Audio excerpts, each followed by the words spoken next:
What's going on, guys? Welcome back to a brand new video, and today we are reacting to the gameplay, the first hands-on preview of SIFU, which is done by Slowclap, I want to say off the top of my head. Those are the guys that made Absolver, a criminally underrated combat game, and this is the first time we're going to see proper hands-on gameplay from IGN.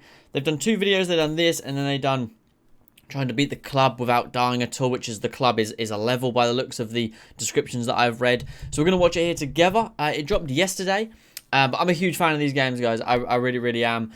You know, I loved Absolver. This one's getting a lot more notice, which is really good. I think partly because the Esports Box Club community have started to notice it a little bit, which is cool. But Absolver, honestly, guys, if you haven't played it, make sure you do. I've probably shown you guys it at some point anyways. But let's get into it. We're going to watch it and see what we think. Already, I'm going to be pausing it quite a bit. They have kept the same art style, which I'm a huge fan of. And they've also, from the last gameplay we saw, they have kept the same combat style in a sense. Because in Absolver, you could have various combat styles. And in this, it looks like, you know, that at least one of the combat styles we're seeing is the same as some of the ones in Absolver, which is awesome. My first hands-on with an early demo build of SIFU ahead of its February 8th, 2022 release confirmed one thing that had been on my mind ever since the very first reveal trailer. That yes, SIFU's combat is just as fun to play as it is to look and marvel at. It's just as precise, fluid, impactful, and dynamic as the trailers have portrayed.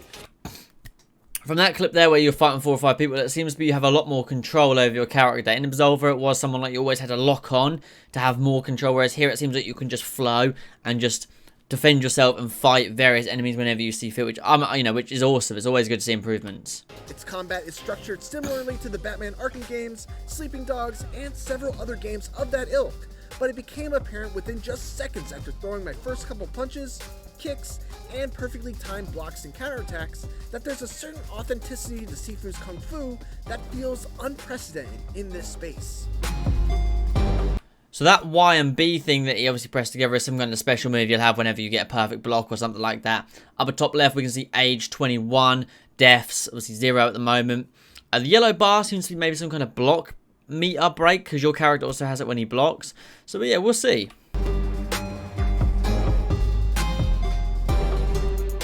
The demo that I got to play covered the club level, which was a fairly small chunk of gameplay that, once I knew what I was doing, could be completed in just about 12 to 15 minutes. But I found myself so absorbed that I continuously kept coming back to it in my spare time, and at this point, I've dumped a little over 6 hours into just this small slice of SIFU.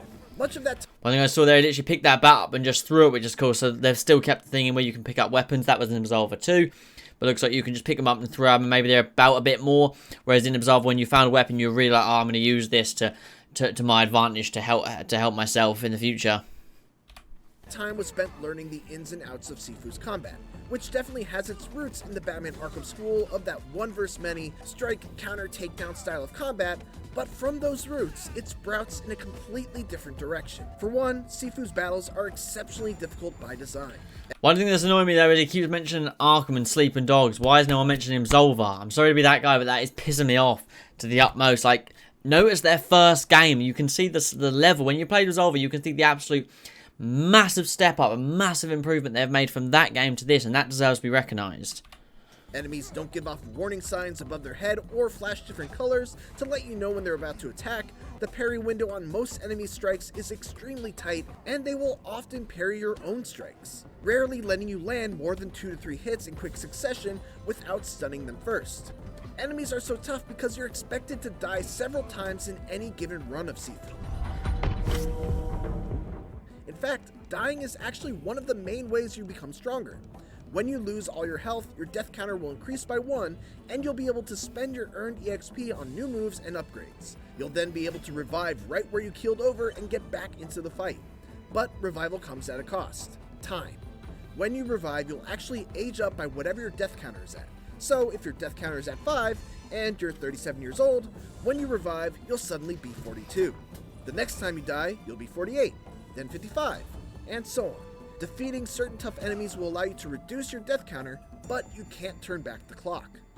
The more you age, the more frail you become. I was always wondering how the death system worked, because it seemed random in the earlier gameplay they showed us. It seemed like it was like 1 year, 2 years, 3 years, and it was like 7, 9, 6. Like, it seemed really random, but that makes a lot of sense. I'm really glad that they explained that. And I mean, my God, the point of losing to become better, but obviously then the more you lose, the better you become. But then obviously, as you saw the health bar, the health had a minus. But obviously then if you get too old, you're not going to be able to finish the game. That's just, the idea is ingenious. It really is. It's fucking excellent. With your health bar shrinking every 10 years. But with age also comes experience, and so every time your life bar diminishes, you'll also deal more damage. Your age is also tracked via a pendant with 5 medallions, with 1 medallion breaking every 10 years. The pendant is also what is used to purchase upgrades, with each medallion having 4 to 5 upgrades attached to it. Once a medallion breaks though, those upgrades are no longer achievable for that run, and once you run out of medallions on your pendant, it's game over, and you'll have to restart from the beginning. One really important thing to note about SIFU's combat is that it's very defensive oriented. Most enemies you'll need to open up by making them miss. To that end, you actually have a total of 4 unique options when it comes to defense, each with their own specific use. You can guard, parry, sway, or dodge. Guarding requires no timing, but is governed by a meter that fills up every time you block a strike and leaves you defenseless when it's maxed out. Parrying requires the strictest of timing and can only be used on certain strikes, but it completely stops an opponent's combo dead in its tracks and leaves them dizzy. Swaying requires slightly less precise timing than a parry and sometimes gives you an opening for a counterattack, but it doesn't stop an enemy's combo like a parry does. And dodging simply lets you backdash or sidestep out of the way without giving you any sort of counterattack advantage. The best part about SIFU's combat though is how much you're able to use the environment as a weapon. Dizzy enemies can be thrown in any direction, and the throw is context sensitive. Oh my God. I'm super excited about that. Being able to use the terrain and everything about it to help you. That is just super exciting. Throw an enemy near a balcony and you'll just hurl them right over. Throw them near a waist or chest high wall and you'll smash their face right into it. Throw them in the direction of a glass barricade and they'll stagger a bit before crashing through it. Wooden partitions can be broken and their pieces can be used as weapons.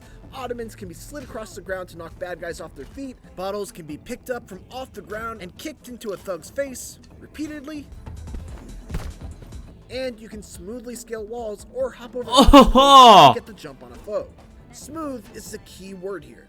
Almost everything in SIFU just feels silky smooth. The way strikes seamlessly flow into throws, the way your character slips a punch and then effortlessly throws a counter-strike without resetting to any sort of neutral stance, the way every character reacts to getting hit, it's just all some of the most impressive martial arts motion capture I've ever seen. The only thing that's not smooth is the performance, which suffered significant slowdown whenever my character transitioned into a new area. Thankfully, it never affected my ability to play, but it's something that I hope gets ironed out in the final release. There are still some big questions that remain regarding how SIFU's roguelite progression holds up over the course of a full game as opposed to just a single level, but as far as the core combat is concerned, SIFU is shaping up to be just as special as it looks. We'll find out how the full game fares when it comes out on February 8th, 2022. Thanks for watching, and for more SIFU, check out the latest trailer. And for everything else, keep it here on IGN.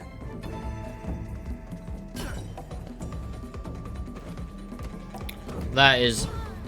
I'm going to turn the game audio down quickly. Let me turn it down quickly. That is super, super exciting, guys. That is insane, man. I cannot wait to get my hands on this game. Like I said, man, I love Absolver. We're going to have to jump back on Absolver for sure at some point. Because that was... I don't want to have a trailer for Xbox. That was truly, truly epic, honestly. I'm very much looking forward to it. It's an awesome game. Like I said, I loved Absolver. The concept of possibly getting to the final level and getting too old and the game having to be completely replayed is genuinely fun. Obviously, not a game that everyone will enjoy. I think a lot of people will probably, you know, give up or just put it on the easiest difficulty. If there is difficulty set, and obviously it seems to be the enemies are just based on how many there are and how you fight them and things like that. So, you know, super exciting game, super exciting concept. Like I said, man, I loved Absolver. I'm looking forward to this. There is a lot of games coming out in February, man. We've got Horizon, we've got Dying Light, we've got this coming out. It's going to be a tough year to get them all in, but I'm sure we will manage. But I hope you guys enjoyed this reaction. If you guys hadn't seen this, then I hope you guys enjoyed the first hands-on preview. You know, let me know what you guys think in the comments down below. Like I said, I'm a big fan of this kind of stuff. I know you guys like your martial arts, but I was playing Absolver, God, fucking like 4 odd years ago, man. It's just fucking, it's just always epic. If you guys haven't seen Absolver and you guys keep wondering why I keep talking about it, I'll show you guys here. This is Absolver. You've probably seen it on Steam or something. And yeah, it came out in 2017. So I literally played it on its release with a friend of mine. We completed it all the way through. And then I have played it as solo, but it is generally really hard on solo. But it's really, you know, really good game. Really good game. I enjoyed watching that. SIFU looks leaps and bounds above it. I'm not even going to lie. I loved Absolver, but this game looks leaps and bounds above Absolver. So I'm looking forward to playing it. And yeah, when it does come out, I'll 100% do a playthrough on the channel. And yeah, thanks so much for watching, and I'll catch you guys in the next one. Peace.